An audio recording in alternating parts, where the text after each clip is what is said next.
Hi, Phil Ciccio here. This is another video in my series of videos on achieving goals. Now, I want to really make sure that you understand what I'm saying here. Achieving goals, not setting goals, okay? In my last video, you probably heard me talking about achieving versus setting, and this is important. So in each of these videos, I'm talking about achieving goals, not setting goals. Setting goals is easy. It's an intellectual process. Anybody can do it. You have the goal, and you work backwards. You create an action plan. That's all fine. Okay, and we can learn that in many, many books. And so that's not what I'm talking about here. What I'm talking about is actually the achievement of goals. And so in the achievement of goals, one topic that's important to understand, and the one that I want to focus on in this video, is assessment. Assessment. When was the last time you assessed where you were when it comes to achieving your goals? Now, here's the thing. It's not just the goal, okay? The goal, let's say you want to have a successful business, or you want to, buy your dream home. Okay, I'm not talking about assessing that. What I'm talking about is assessing you. Because here's the thing, in order to have that incredibly successful business, in order to have that dream home or that car or whatever it is that you're trying to achieve, you first have to become the person worthy of having those things. So when I talk about assessment, I'm talking about personal assessment. How are you doing? How are you feeling? How do you see yourself? How do you measure up compared to where it is that you want to be as a human being that's worthy of having those things? That's what I'm talking about. Now, we need to assess where we stand as far as how much money we've accumulated to get closer to our goal and all those things. That's okay. Those are the physical things that are important, and we need to assess those. But what I'm talking about in this video is really assessing you. Okay, you, how you feel, both physically, mentally. What do your relationships look like? Because your relationships are a big part of achieving goals. Okay, where do you stand financially? Now, I mean financially, both physically and mentally. How do you see yourself when it comes to your finances, right? And so when it comes to assessment, we have to really understand some simple things. Every day, we should be looking inside to see how we're doing. Now, you could pick a few categories of areas that you want to work on, like you as a human being. How do you want to show up at your best self? What does that look like? And then we should have a few questions or statements that are in harmony with that would determine whether or not today we showed up as that person. In other words, let's just say one of your categories for assessment was you as a human being. You as a man or a woman. How do you want to show up?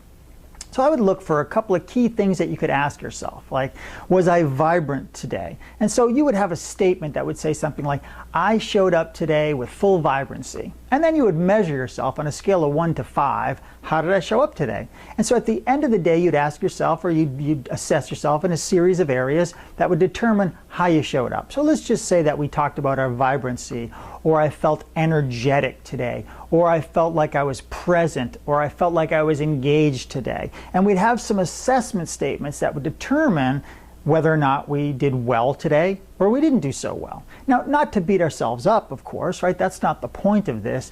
The point of this is to know where we are, because if we don't know where we are, we will not know how to get to where we want to go, right? And if we don't assess, then we'll never progress. So let's just say that we've assessed ourselves in this one category of me as a man, or you as a man or a woman. And some of these assessment areas were your vibrancy, your engagement, your sense of purpose, your sense of vitality, in these areas. And at the end of the day, we measured ourselves. And at our highest self, we were vibrant and engaged and present and living on purpose and all those things. And we scored low there. Let's just say that today, you know what, I kind of just didn't really feel that way. And I scored myself on a scale of 1 to 5, maybe a 2 or a 3. Well, I wouldn't want to beat myself up over that. That's not the point here, okay? The point here is to recognize that I scored a 2 or a 3, and then determine that tomorrow, no matter what, I am not going to reassess myself at the end of the day and score low in this area.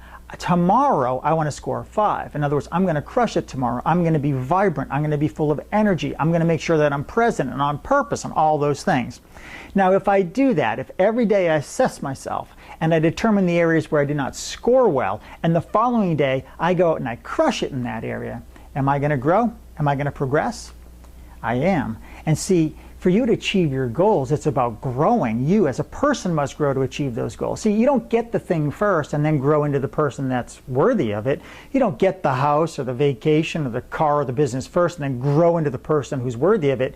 You first grow into the person who's worthy of all those things, and then those things show up in your life. And so this is so important to understand. How are you going to know if you're growing if you don't assess? And so here's the thing. If I don't assess, let's say I didn't look at that, I didn't look to see how I showed up today as a man, and I didn't determine whether I was vibrant and engaged and on purpose and all those things. If I didn't assess myself, then I wouldn't know. And if I don't know, I won't grow. Here's what I mean by this. If I don't know how I behaved today, then tomorrow I'm more than likely to behave the same way I behaved today or yesterday. And so that's why people get stuck. They don't grow because they're not checking in on themselves. The other thing too is not only do we need to check in on ourselves, we need to be around people or in a group, a peer group, that allows us to have other people assess us and see how we're doing. Because, you know, sometimes we might assess ourselves and we might tell ourselves a little lie here and there, right? Or we might have some blind spots that we're not seeing. So being part of a peer group is essential to your success when it comes to achieving goals. Think about this for a moment. If you're not part of a peer group and you're assessing yourself every day, but you don't have other people peeking in and assessing you as well, there's a good chance that you're going to be missing opportunity to grow. And of course, if we're missing opportunity to grow, we're missing opportunity to achieve our goals. So we need people around us. So we've got to be part of a peer group of people that will cause us to reassess ourselves even after we've assessed ourselves. And so when we assess ourselves, we grow. You see, here's the other thing that's great about a peer group. They can look at some of the areas where you might have some strengths and you might have some weaknesses.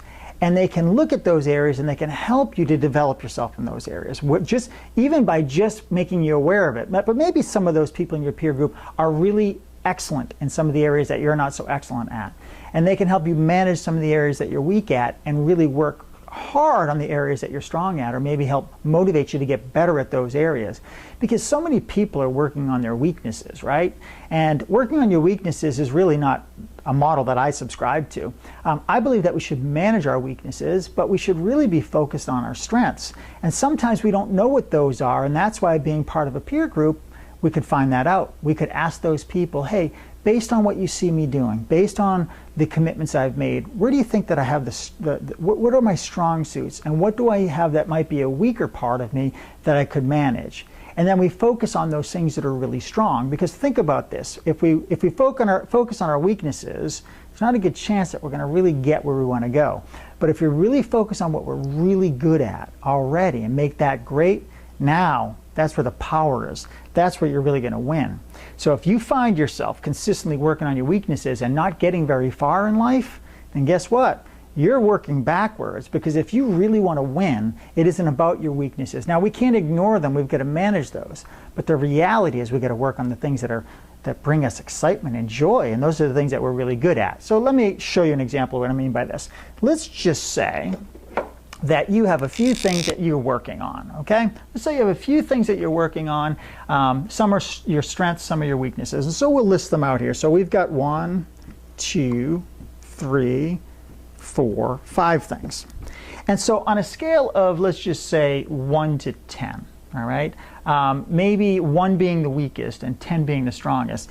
In these areas, you're a 2 here, you're a 9 here, you're a 1 here, you're a 4 here, and you're a, I'm going to say an 8 here in these areas. Now, like most people, they would be focused on this right here, right? This 1, this 2, these are areas that they're really weak at. Even this 4, these are areas that you're really weak at. And so we've got to get better here in order to achieve our goals, right? Wrong. Here's the reason why.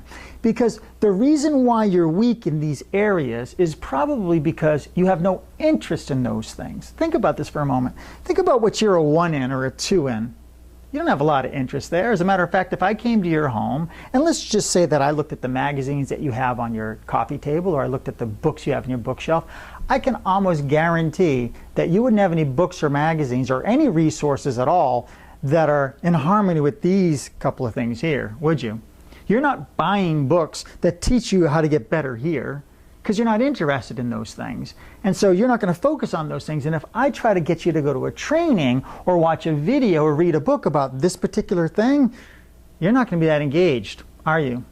And so why put so much energy in the things that you're weak at when you have an opportunity to put energy in the things that you're strong at? Because let's just say that you decide to go to a training here on this particular thing, or read a book.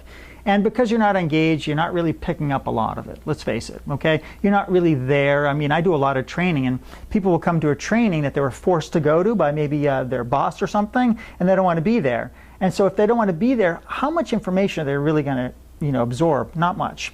But they're going to take a little bit of it. You're going to take a little bit of it if we're reading a book or we're going to a seminar, because we're trying. So this ends up being a 3, and maybe this thing ends up being a 4. Maybe this one here ends up being a 6. On a scale of 1 to 10, these are still not that good, are they? And guess what? They'll never be 10s.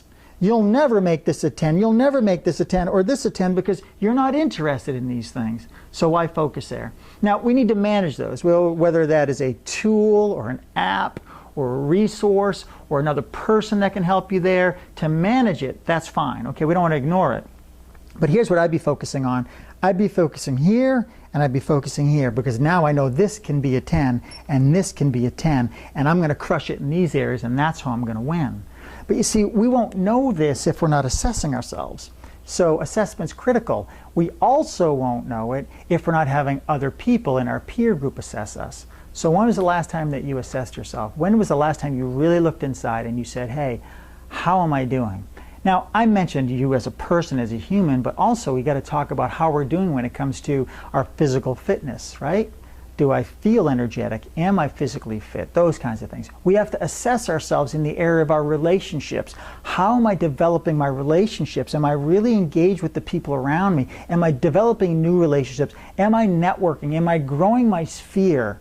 And so if we're not, that's another reason why we need to be part of a peer group, because that peer group will help us grow our sphere. It'll grow our network, right? So we need to make sure that we're assessing how we're doing as far as growth goes.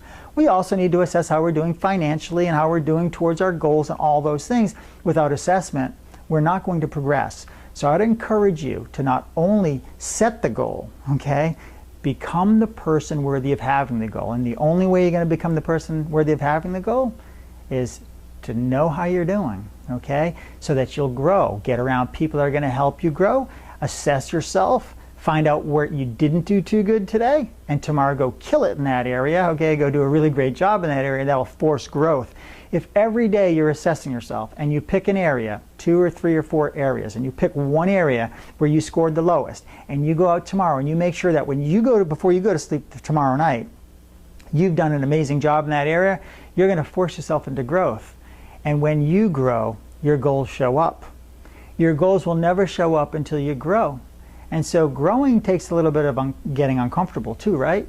There's no growth that happens inside the comfort zone. All growth happens outside of the comfort zone. So get uncomfortable, get involved with a peer group that'll help move you and push you and nudge you to get uncomfortable, because that's how you're going to achieve your goals, not just set them. Thanks for watching.